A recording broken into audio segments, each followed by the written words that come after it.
Hello दोस्तों, कैसे हो आप। उम्मीद करता हूँ काफ़ी अच्छे होंगे और स्वागत करता हूँ मैं आपका अपने चैनल पर।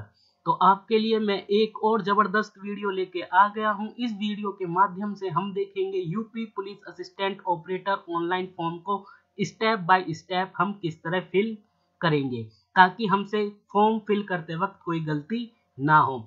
फॉर्म का लिंक आपको डिस्क्रिप्शन में मिल जाएगा। जैसे ही आप लिंक पे क्लिक करोगे तो डायरेक्ट आप इस पेज पर पहुंच जाओगे। तो इस पेज पर पहुंचने के बाद आपको लॉगिन करना होगा। तो लॉगिन न्यू यूजर्स के लिए आपको यहाँ क्लिक करना होगा, और जिसने ऑलरेडी रजिस्ट्रेशन किया हुआ है तो उनको रेफरेंस नंबर और पासवर्ड दिया गया होगा, तो वो रेफरेंस नंबर और पासवर्ड डालकर आप लॉगिन हो सकते हैं। तो स्टार्ट करते हैं हम अपनी वीडियो। तो यहाँ पे हम न्यू यूजर के लिए, तो आपके सामने ये पेज खुलकर आ जाएगा जैसे ही आप न्यू यूजर पर क्लिक करोगे। तो इम्पोर्टेंट इंस्ट्रक्शन इसमें दिए गए हैं कि ये जो फॉर्म है कब से फिल करना स्टार्ट हो रहा है, यानी 20/1 से 2022 से आप इसे फिल करना स्टार्ट कर सकते हैं।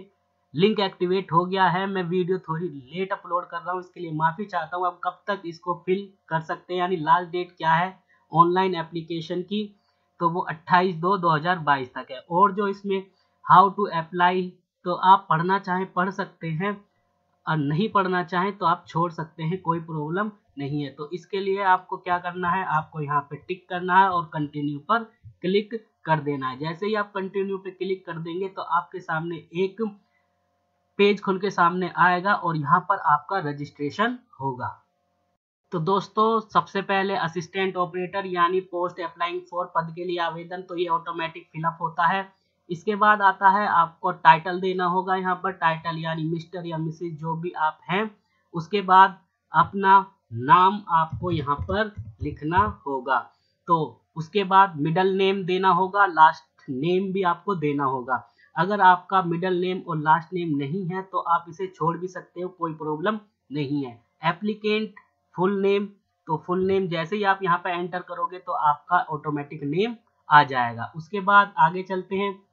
तो यहाँ पर आपको जेंडर सिलेक्ट करना है, मेल है या फीमेल है। उसके बाद नेशनलिटी सिलेक्ट करनी है, नेशनलिटी यानी आ सिटीजन ऑफ इंडियन। उसके आगे करते हैं, चलते हैं। तो ईमेल आईडी, यहाँ पर आपको अपनी ईमेल आईडी देनी होगी और इस ईमेल आईडी को आपको कंफर्म करना होगा यहाँ पर एंटर करके। उसके बाद अपना मोबाइल नंबर आपको यहाँ पर देना होगा। जैसे ही आप मोबाइल नंबर यहाँ पर देंगे उसके बाद आप सेंड ओटीपी पर क्लिक करोगे। जैसे ही आप क्लिक कर दोगे तो आपके मोबाइल पर एक ओटीपी पहुंच जाएगा। उस ओटीपी को आपको यहाँ पर एंटर करना है। क्यों, जैसे ही आप सेंड ओटीपी पे क्लिक करोगे तो यहाँ पर ऑप्शन आ जाएगा, एंटर करना पड़ेगा आपको जो ओटीपी आपके पास आया होगा। उसके बाद जो ये कोड दिया हुआ है नंबर में, इस कोड को आपको यहाँ पर एंटर करना होगा और उसके बाद सबमिट कर देना होगा। जैसे ही आप सबमिट कर देंगे इस डिटेल को फिल करने के बाद, तो आपका रजिस्ट्रेशन कंप्लीट हो जाएगा। तो जैसे ही आपने सबमिट पर क्लिक किया होगा तो आपको एक रेफरेंस नंबर और उसके साथ एक पासवर्ड दिया गया होगा। उस रेफरेंस नंबर और पासवर्ड से आप लॉगिन कर सकते हैं। जैसे ही आप लॉगिन करोगे तो आपके सामने ये पेज खुलकर आ जाएगा, यानी पर्सनल डिटेल का सेक्शन आपको खुलकर आ जाएगा सामने। तो यहाँ पर जो आपने रजिस्ट्रेशन पर इंफॉर्मेशन फीड की थी तो वो ऑटोमेटिक यहाँ पर आ जाती है। तो हम इस आगे चलते हैं। तो आगे चलने पर जो सेक्शन 1 है, तो इसमें आपसे पूछा गया है कि क्या आप उत्तर प्रदेश में रहने वाले हैं। अगर आप उत्तर प्रदेश में रहने वाले हैं तो यस करें, नहीं तो नो करें। तो जैसे ही आप नो करोगे तो आपके सामने यूआर कैटेगरी सिलेक्ट हो जाएगी। तो हम उत्तर प्रदेश, यूआर कैटेगरी का मतलब ये है अगर आप बाहर से हैं तो आपको as a general candidate select किया जाएगा। तो हम उत्तर प्रदेश के रहने वाले हैं तो हम इसे यस करेंगे। जैसे ही आप यस करोगे तो आपसे सर्टिफिकेट के बारे में कुछ जानकारी मांगेगा। जैसे ये डोमिसाइल सर्टिफिकेट है, इसको इशू किसने किया है तो उसकी जानकारी आपको यहाँ पर फीड करनी पड़ेगी। Date of issuing domicile certificate, यहाँ डेट आपको एंटर करनी पड़ेगी। उसके बाद उसका सीरियल नंबर आपको एंटर करना पड़ेगा। देन एप्लीकेशन नंबर भी आपको उसका एंटर करना पड़ेगा। ठीक है, तो उसके बाद आगे चलते हैं। कैटेगरी हमारी है एससी। तो एससी जैसे आप सिलेक्ट करोगे तो तुम्हें एससी सर्टिफिकेट की भी डिटेल आपसे मांगेगा। तो सबसे पहले आपको यही बताना होगा कि जो आपका SC कैटेगरी का सर्टिफिकेट है वो किसने इशू किया है, तो उसकी जानकारी आपको यहाँ लिखनी पड़ेगी। फिर डेट उसके बारे में बतानी पड़ेगी और फिर सीरियल नंबर भी आपको SC सर्टिफिकेट का देना होगा और यहाँ पर आपको एप्लीकेशन नंबर भी फीड करना होगा। उसके बाद जैसे ही आप आगे चलेंगे तो आपसे पूछा जाएगा क्या आप फ्रीडम फाइटर हैं, क्या आप स्वतंत्र सेनानी के आश्रित हैं। तो अगर हैं तो यस कीजिए, नहीं तो नो कर दीजिए। उसके बाद आपसे पूछा गया है क्या आप यूपी सरकार के कर्मचारी और आपके पास आवश्यक प्रमाण पत्र है, अगर है तो यस करें, नहीं है तो नो कर दीजिए। तो हमारे पास नहीं है तो हम इसे नो करेंगे, ठीक है। और अगर आप यस करोगे तो यस करने पर आपसे डिटेल पूछेगा उसके बारे में, प्रमाण पत्र के बारे में, तो यहाँ पर वो आपको फिल करनी होगी। तो उसके बाद आगे चलते हैं। आगे क्या है, NOC अनुमानित पत्र दिनांक, हमारे पास इनमें से कुछ नहीं है, हम इसे नो कर देंगे। और आर यू पूर्व सैनिक, तो आप एक्स सर्विसमैन, तो यहाँ पर भी हम नो कर देंगे। तो हमारे पास इसमें से कुछ भी नहीं है। तो डेट ऑफ बर्थ आप फिल करोगे, तो डेट ऑफ बर्थ आपको फिल करनी है। तो डेट ऑफ बर्थ फिल करते हैं 95।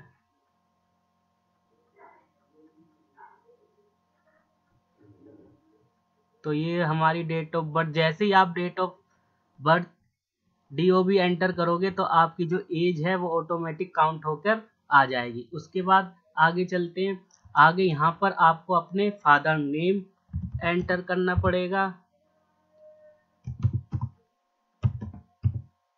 उसके बाद मदर नेम, देन आपको अपना एड्रेस यहाँ पर फीड करना पड़ेगा।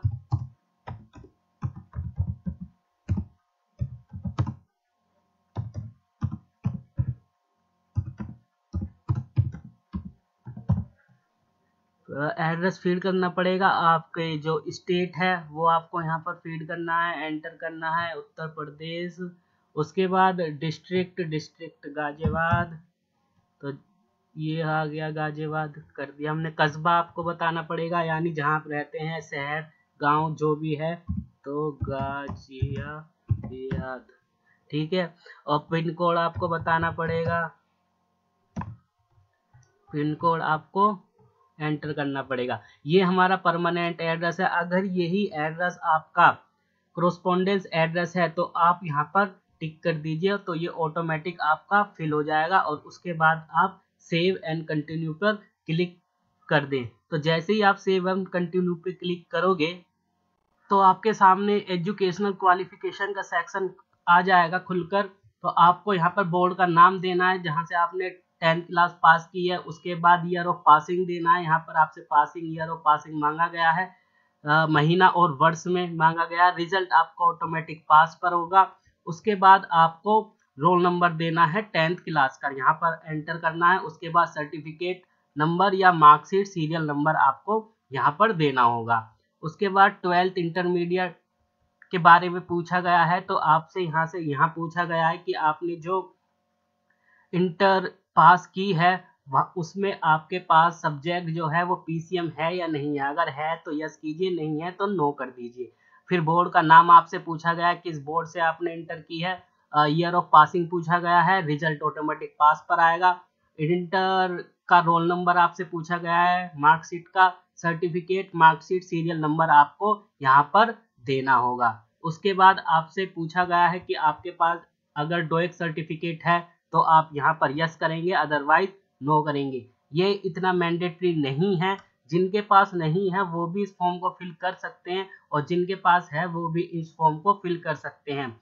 इसकी इम्पोर्टेंस सिर्फ इतनी है, बाय चांस अगर कुछ बच्चों के नंबर सेम आ जाते हैं तो उसमें होता ये है कि अगर आपके पास डोएक का सर्टिफिकेट है, ओ लेवल सर्टिफिकेट है, या 2 साल, न्यूनतम 2 साल आपने सेना में काम किया है, या बी प्रमाण पत्र आपके पास है, तो अगर इन तीनों में से कुछ भी चीज आपके पास होगी तो आपको प्राथमिकता दी जाएगी।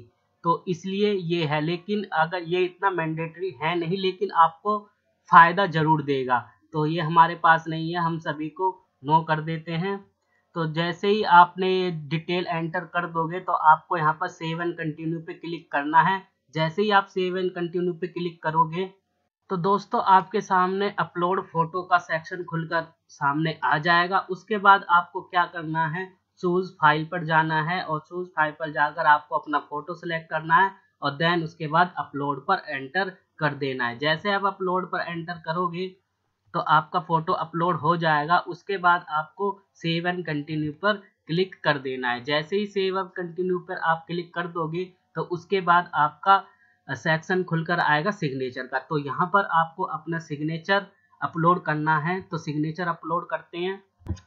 तो यहाँ पर भी आपको क्या करना है, चूज फाइल पर जाना है और अपना सिग्नेचर सेलेक्ट करना है, स्कैन किया हुआ सिग्नेचर, और अपलोड पर एंटर कर देना है। जैसे ही अपलोड पर आप एंटर कर दोगे उसके बाद सेव एंड कंटिन्यू पर आपको जाना है, तो आपको यहाँ पर क्लिक कर देना है। तो आपके सामने नया सेक्शन खुलकर आएगा अपलोड डॉक्यूमेंट का। तो अपलोड आपको यहाँ पर अब डॉक्यूमेंट अपलोड करने हैं। सबसे पहले कैटेगरी सर्टिफिकेट आपको यहाँ पर अपलोड करना होगा। अगर आप एससी कैटेगरी से है तो आपका एससी सर्टिफिकेट जो होगा वो आपको यहाँ पर अपलोड करना होगा। और जनरल कैटेगरी में जो ईडब्ल्यूएस सर्टिफिकेट होता है अगर वो आपके पास है तो वो आपको यहाँ पर अपलोड करना होगा।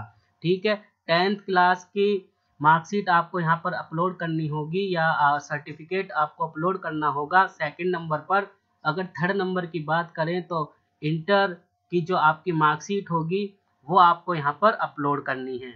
देन उसके बाद जो फोर्थ नंबर है, फोर्थ नंबर पर आपको डोमिसाइल सर्टिफिकेट अपलोड करना होगा। अगर आप उत्तर प्रदेश के निवासी हैं तो आपको ये अपलोड करना होगा। जैसे ही आप ये चारों ऑप्शन अपलोड कर दोगे तो आपको सेव एंड कंटिन्यू पर क्लिक करना होगा। तो सबसे पहले हम फोटो अपलोड करते हैं, डॉक्यूमेंट अपलोड करते हैं। जैसे ही आपके डॉक्यूमेंट अपलोड हो जाते हैं तो आपको सेव एंड कंटिन्यू पर क्लिक करना होगा। जैसे ही आप सेव एंड कंटिन्यू पर क्लिक करेंगे तो आपके सामने प्रीव्यू का सेक्शन खुलकर आ जाएगा, यानी जो भी आपने अपनी डिटेल इस फॉर्म में सबमिट की है वो आपको यहाँ पर चेक करनी होगी।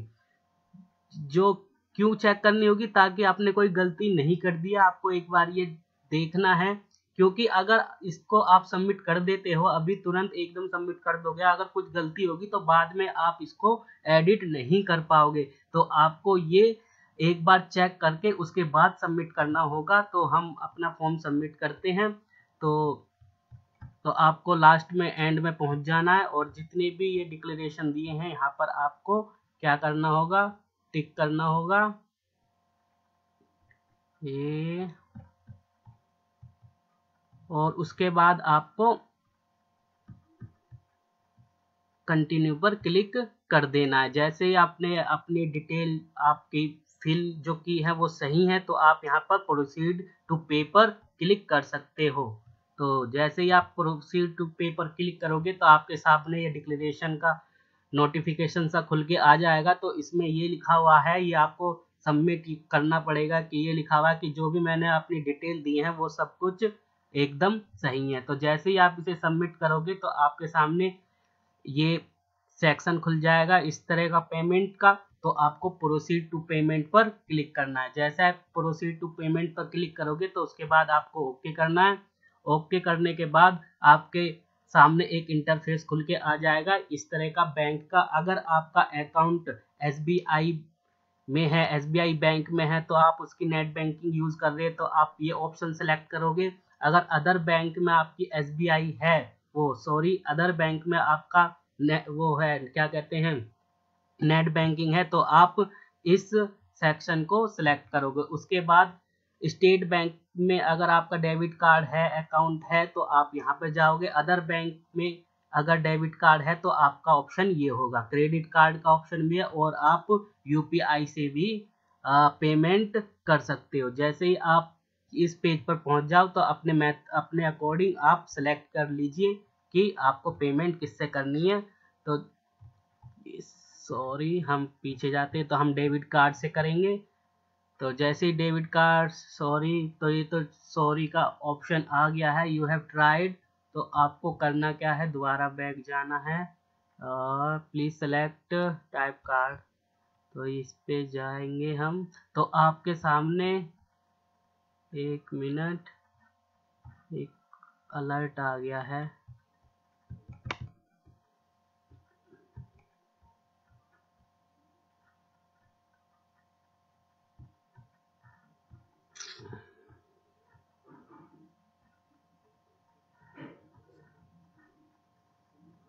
तो आपके सामने पेमेंट डिटेल आ जाएगी। तो आपको ये कंफर्म करना पड़ेगा। जैसे ही आप कंफर्म करोगे इसको, आपको ये दोबारा कंफर्म करना पड़ेगा।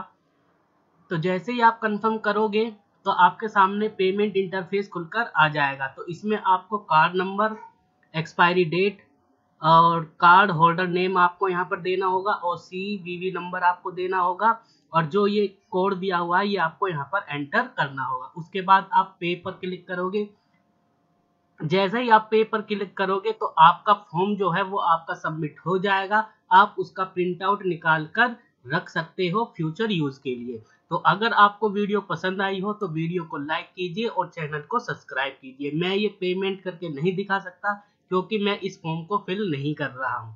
तो इसके लिए धन्यवाद। तो आगे अगली वीडियो में हम मिलते हैं। Tata bye bye.